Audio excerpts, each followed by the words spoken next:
The Joe Rogan Experience. My kids found out about Harryhausen from Monsters, Inc.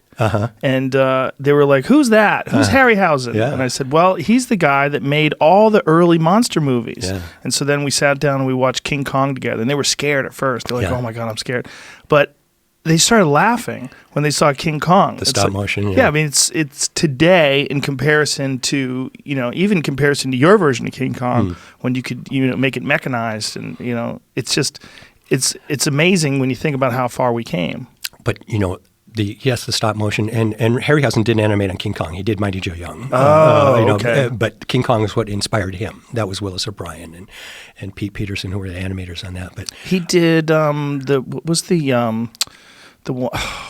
the one with Medusa. Did he do that one? Harryhausen, yeah. Yes. Clash of the Titans. Clash of the Titans, yeah. right. That was him, right? Well, again, and Ray was a one-man show. In stop motion, it's 24 frames a second. He did it all himself? All himself. And when you're animating seven skeletons, and Jason the Argonauts, there's seven skeletons fighting seven guys. Right. He did all that himself? Himself. And I became friends with Ray. And, wow. And I would say to him, and this was during the time when computer stuff was starting out, and his movies were $50,000 movies, the whole budget of the movie, not just the effects, the early ones that he did, And I said, doesn't it piss you off that now they get millions of dollars and there's hundreds of people working on stuff that you did by yourself, and well, they could never take away his legacy, though. Oh, no. Even though he did it all, but he was not just a groundbreaker, but he's the guy. When you think about stop motion films and horror films, he's the guy that you think of. And you've pulled up Jason and the Argonaut skeleton scene.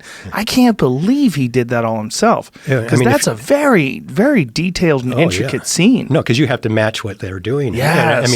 You're in a room by yourself, and moving a fraction of an inch, a puppet at a time, and it takes forever, and if you've never done stop motion, you can't appreciate it. Yeah. Oh my God. What year was this? I'm not sure exactly. And look, they pop out of the ground. Yeah.